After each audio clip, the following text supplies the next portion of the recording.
Welcome back to the channel, everyone. My name is lelouch, and today we're going to be talking about one of the biggest misunderstandings when it comes to Eren's character. Now, I hear this a lot from people, and I'm sure you've heard it too. Eren is lelouch. That is completely untrue. It is completely false that Eren's character is even similar to lelouch. I mean, I guess you could say there's some similarities, but his character is nothing like lelouch. And this comes from the fact that Eren's character is so complex that a lot of people have a hard time understanding it. Yes, I am serious. I will stand by those words. Most people don't understand Attack on Titan in the first place. Attack on Titan is such a complex story that people have to watch it multiple times, and yet they still don't fully understand it. Right? And that's fine. Again, that's fine. Because I said most people, such as one specific group that understand the story. It's a lot of people. Although Titan folkers, you guys are definitely the biggest ones, and he still do to this day. Now, here's why people think Eren is lelouch, right? They think, oh, lelouch became an enemy. Eren became an enemy for world peace. Lelouch became an enemy for world peace. Okay, great. It's a lelouch playing. It's a lelouch ending. No, it's not. What actually happened was more nuanced than that. Now, let's take a couple things. Lelouch's plan from the start, Zero Requiem plan, was for him to be killed. And that's why he says to his buddy, says it's all going according to plan, right? That was the plan, for him to die. Ideally, he was going to be dead. As we see in 139, Eren's plan was quite clearly not to die. Okay, that's number one. Number two, Lelouch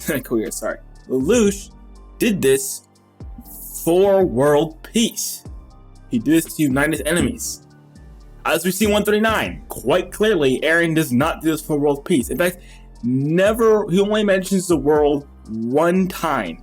One time during the entirety of 139 does he mention the world. He spends the rest of the time talking about other people. In fact, when Armin asks him, in 139, he says, Won't the world strike back? What will happen after the rumbling? Won't the world just strike us back? What does Eren say? Does he say, oh, don't worry, I plan to unite them. No, they're going to be too focused on their unity. No, they're going to be too focused on me. What does he say to Armin? He says, they won't be able to strike back because I killed them.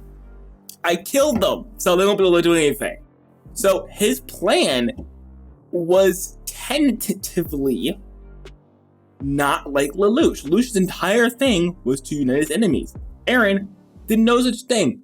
Eren did not care about that at all. Well, I mean, he did, as we see later on, but that was not Eren's reason for doing the rumbling. Not even close. Eren had multiple reasons for doing the rumbling. World peace, uniting his enemies was not even on that list.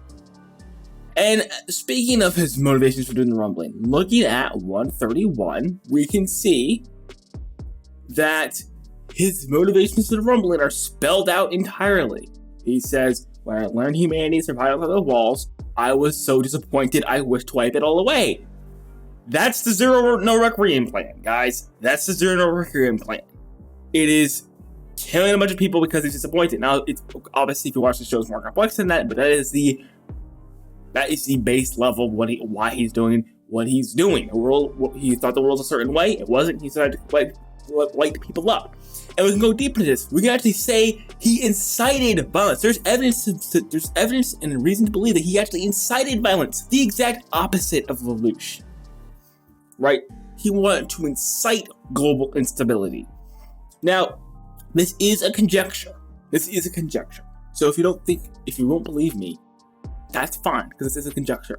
But if we look at chapter 100, we can, in a whole bunch of other chapters, but in chapter 100, we can see Eren might not be acting the best possible way.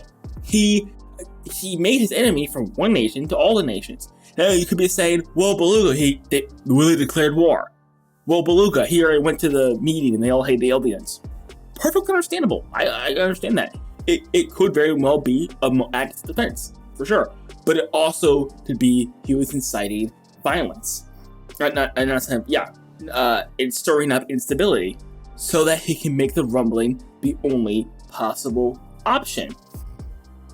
Now, again, you don't believe that, that's fine, because it's really a conjecture. We really have no hard evidence. But if you do, or are one of those people who do think that Eren purposely made it so that the rumbling was the only option, then great. That means that he is the exact opposite of Lelouch. He is. And again, going further, I think I alluded to this earlier, but going further, he says, if you hadn't killed me, I would have continued the rumbling, right? Lelouch wasn't thinking that. Lelouch wasn't thinking, oh, I'm going to continue to do this if I don't get killed. No, the plan was to get killed. That was the plan, was to get killed and then to unite his enemies. Eren's plan was to do the rumbling and to go towards the future he saw when he kissed the story in his hand. Because remember, we see this very clearly in 139. We know for a fact that Eren knew the Titan curse was going to be gone. He knew that. Ever since he kissed the story in his hand. That was his main purpose. Again, he says this very clearly in 139. So it's quite obvious to me that Eren is definitely not Lelouch. Another thing, and one of the most important things, is that Eren enjoys what he's doing, right? Lelouch, he didn't really, take pleasure in it. It was more of a means to an end for Lelouch. I remember some things he liked to do, right? But mostly, it was a means to an end. As I've said over and over again, the rumbling was the end. The rumbling was the goal. The goal was purely the act of the rumbling. And we see Eren revel in the rumbling multiple times. We see in 131 where he says he's free. We see in 130 when he says he'll destroy the very last one of those animals that are on this earth. We see it all the time. Now, you may be saying, well, Beluga, it might be a coping mechanism. Okay, 131, again, very strong asterisks. I can do a whole bunch of things to debunk, what happens in 131. But we don't need to talk about 131. Let's just put a giant asterisk, assuming 131 is somehow a coping mechanism. How do you explain 130?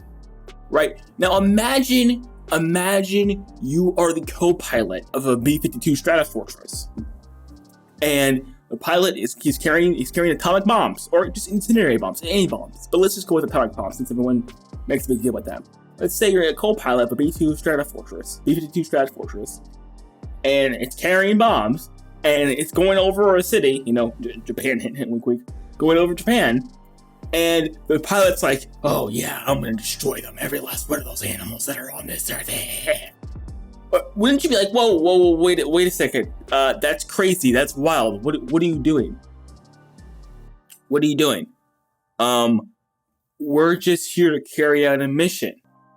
We're here to do something, right? We're not enjoying killing. This is a means to win. We're trying to win the war. We're trying to stop the violence.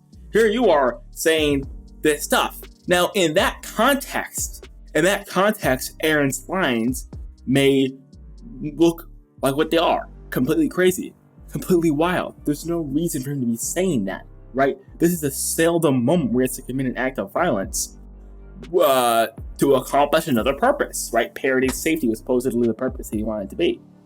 But instead, Eren is reveling in it. So there's absolutely no excuse. Eren and Code Geass are different in their personalities, they are different in their goals, and they're sort of different in their outcomes. But yeah, that's the difference. They may be saying, well, Beluga, they push their friends away so they can do a secret plan. Okay, great. That is not specific to Lelouch. This is not the Code Geass ending. That happens all the time in fiction, right? He has a secret plan. Okay, so what? You never heard of a villain having a secret plan? Like, come on. It's completely different than Code Geass. It's actually much, much more complex than that. And if you want to know the full reasoning as to why I did the rumbling, go check out my video. And then you will see the full, complex, nuanced reason for why Eren did the rumbling. And if you pay attention, you will see, this is actually completely different than Lelouch. Okay guys, thank you for sticking around. Thank you for watching the video. Make sure to like and subscribe as always, and I'll see you next video.